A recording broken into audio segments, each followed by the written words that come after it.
This is the 3D Viewmaster science fiction adventure Space 1999 War Games by Gerry Anderson. By the year 1999, space travel had become commonplace. Moonbase Alpha, staffed by 311 men and women from all nations of the world, had been established on the moon. Its commander was John Koenig. With atomic waste matter accumulation on the Earth and no safe place to store it, the world's governments decided to dump it on the far side of the moon. This turned out to be a fateful blunder. A series of devastating thermonuclear explosions resulted. They tore away portions of the moon and blasted it out of orbit. The moon drifted away from the Earth, never to return. Moonbase Alpha had not been damaged and could sustain life indefinitely. The base became the only world for its 311 helpless inhabitants, doomed to drift through the incredible vastness of space unless they could find a compatible planet on which to settle. War games. 3 fighter spaceships moved toward Alpha from a distant, Earth-like planet.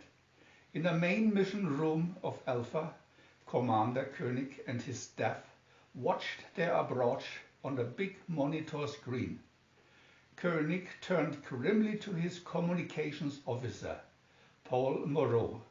No reply from the planet? Not a word, Commander. Keep trying.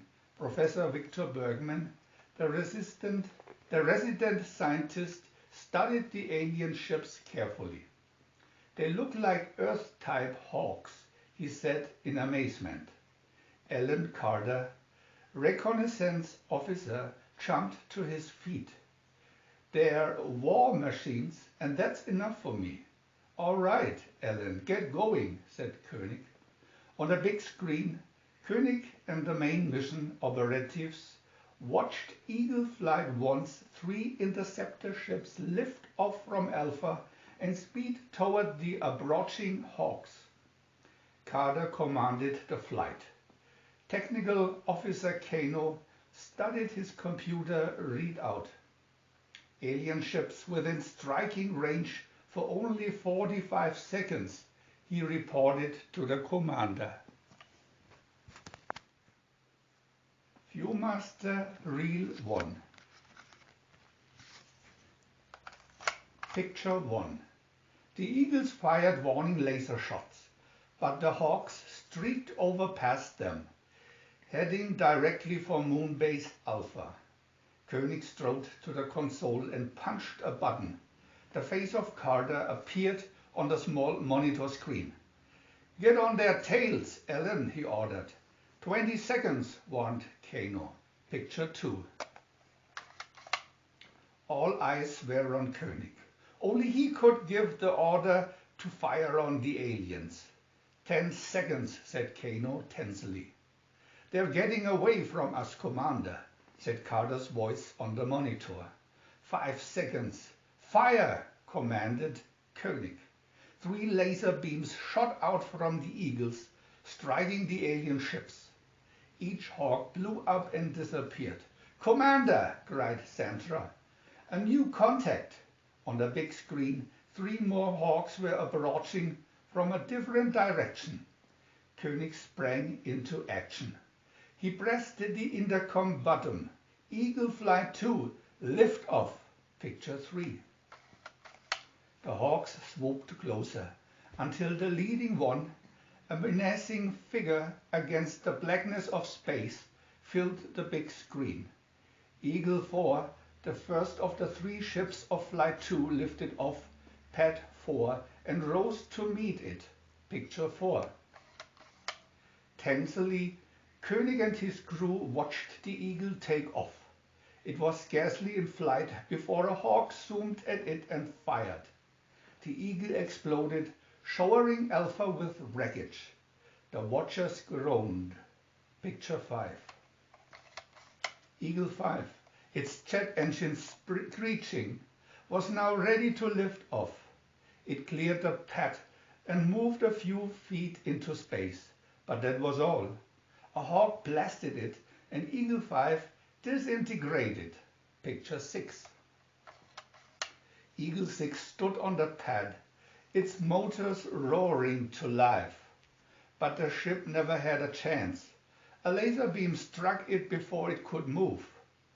The Eagle blew up, demolishing Pad 4 and lighting up the sky of space with a flash so bright it flooded main mission.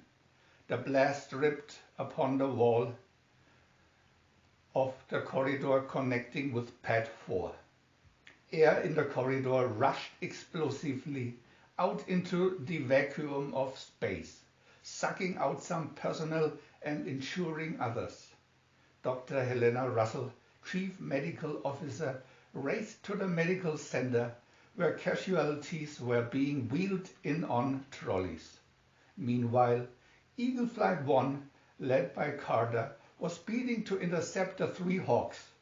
In a dogfight in space, 2 Eagles and 2 Hawks were destroyed and Carter's ship was crippled. The 3rd Hawk, unchallenged, swooped down on the defenseless moon base. Picture 7. The Hawk strafed the base with laser and a line of explosions tore across Alpha. Main mission shuddered. Lights went out. Spot fires broke out in the computer. Koenig and his crew dived to the floor. Viewmaster Reel 2. Picture 1. In a medical center, Helena, her assistant Dr. Matthias, nurses and patients were sent hurtling across the room. Then they heard an ominous, high-pitched, scream-like sound. It was precious air, escaping through a cracked window. Picture 2. As Dr. Matthias raced to stop the leak by spraying foam over the crack, Helena went to the communications post. On the screen there was interference. "John, do you hear me?" she called. "We have an atmosphere leak here." The medical center rocked with a second series of explosions. The enemy Hawk had made another strafing run across the moon base. The atmospheric scream began again, and this time the leak could not be repaired. Picture 3. Helena and the nurses began wheeling and dragging the patients out of the center, through an airlock and into the safety of main mission. To their great relief, the Hawk headed back toward its home planet. Carter, meanwhile, had succeeded in returning with his damaged Eagle, but Moonbase Alpha had been crippled so badly that it could no longer support life. Of its 311 inhabitants, 128 had been killed in the attack. Bergman told Koenig, "We'll be within range of this planet for only 4 more days. The next nearest star system is at least 6 months away." Koenig looked at Helena. "There's only one thing left to do. You and I are going down to that planet." Picture 4. In an unarmed reconnaissance eagle, Koenig and Helena flew toward the planet. Meanwhile, Morrow in main mission was beaming this message to it over and over. "This is Moonbase Alpha. The ship now approaching your planet is unarmed. Our commander, John Koenig, requests permission to land and discuss our situation with your leaders." Rather tensely, Koenig and Helena approached the planet, but no hostile craft came to meet them. Unmolested, they skimmed low across the landscape of the strange world. It was a green and pleasant land. "It's beautiful," commented Helena. Picture 5. Unexpectedly, the Eagle began veering off course. Koenig found that he could not correct it. Then a strange female voice sounded on their intercom. "Elephants, you are under ground control. Relax and stand by for touchdown." Picture 6. The eagle dropped gently down to a futuristic building and touched down on a circular landing disc. A lift shaft rose to meet the door of the eagle. They entered it, and it took them down to a strange room indeed. It was circular and dimly lighted. Its walls were glowing panels of electronic circuits. Upright, facing toward the center, stood 6 transparent columns, slowly pulsating with light. "This must be a sort of nerve center, a brain," suggested Helena, staring around the room. Suddenly, one of the columns was flooded with light. Inside it sat a human-like male, his face expressionless. His eyes fixed them with a hypnotic stare. His voice was thin and cold. "You cannot stay here, Earth people. You are a fatal virus, a plug of fear." Picture 7. A second column came to light and life. In it sat a female, with a face equally mask-like. She spoke. "Your presence on this planet would destroy a civilization that has survived for billions of years." "Neither can we stay on Alpha," said Koenig angrily. "I refuse to go back there to die." He drew his laser gun and faced the aliens. Before he could use it, both stepped from their columns, carrying heavy-duty lasers. They fired at him repeatedly. Koenig fell and lay motionless. Viewmaster Reel 3. Picture 1. Helena ran and knelt beside Koenig. She felt his pulse, but there was no beat. "Why did you do it, John?" she wept. "Why?"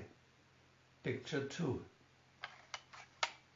She scrambled to her feet and pointed her own laser at the aliens. "Stay away," she cried. "I'll shoot." "Do not be afraid, Dr. Russell," said the male alien. "We can help you." All at once, there was a blinding flash of light, and Helena found herself sitting cross-legged in one of the columns, clothed like the aliens. From their own separate columns, they sat looking at her, smiling. The male spoke. "Do not be afraid. In our world there can be no fear." "John Koenig was the victim of his own fear," said the female. "Now you can share your power, our power, and give substance to your wish that he should live." Koenig's eyelids flickered. He sat up and looked around. He was alive and unhurt. Then he saw Helena sitting in the 3rd column. She smiled at him. "No!" he shouted, horrified. He rushed toward her, but there was a sudden flash of light, and he was hurled to the floor. Frustrated, he turned and staggered out of the room. Entering the Eagle, he headed it back toward Alpha. On the way, he radioed Morrow. "Paul, we could live on this planet, but we'll have to fight for a foothold." To Carter he said, "Bring out the last of the laser eagles. Rendezvous here, and I'll transfer to your ship." Picture 3. The 2 eagles docked in space, and soon Koenig and Carter, with Carter at the controls, were flying toward the planet in the laser-equipped ship. The planet began to glow with rings of light, which spread up toward the Eagle. As the first wave washed over the ship, the Eagle was engulfed in bright flashes of light and slowed almost to a stop. "They're beaming force fields at us," exclaimed Carter. "The ship will break up." "Full power ahead, Ellen," insisted Koenig. "There's no going back. It's our only chance." The ship shuddered violently and exploded around them. The force field vanished. Picture 4. Koenig found himself floating helplessly in the widelessness of space. Carter was drifting away in another direction and did not answer Koenig's frantic calls on his helmet radio. Koenig revolved slowly. There was nothing now but space and the distant stars. Picture 5. Our world is in perfect balance, the male alien was telling Helena. Differences have been resolved. Our people live in harmony. We have no fear. Helena could sense the peace. It's beautiful, she said, but then came a disturbing thought, a feeling that Koenig was in deadly danger somewhere. John, she called anxiously. John! John!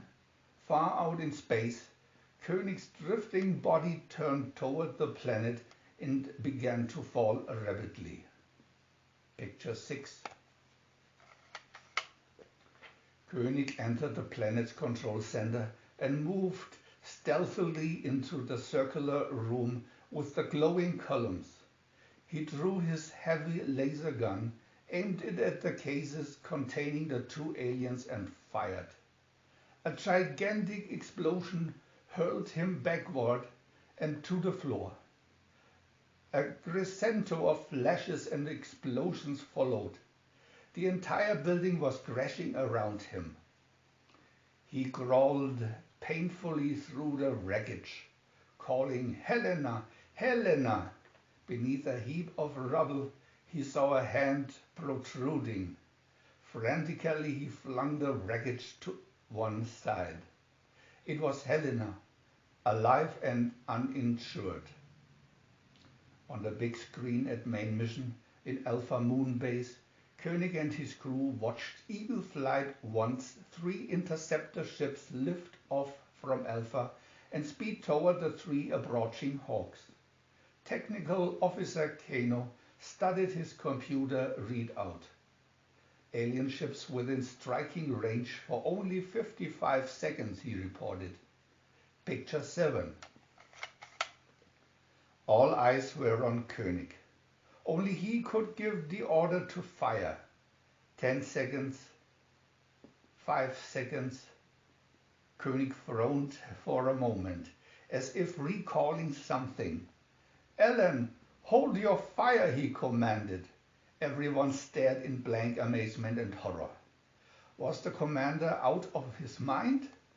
Then, on the big screen, the 3 Hawks abruptly blinked out of existence, one by one. "The alert condition is cancelled," announced Koenig. Suddenly, on the screen appeared the figures of the 2 aliens in their planet's undamaged control center. "We have given you a second chance by turning back time," said the male alien. "Alpha is not destroyed, nor is our planet. We trust you will stay away and learn to live without destroying yourselves through fear." We want to add new videos every day, so please subscribe to our channel. And if you had fun, thumbs up.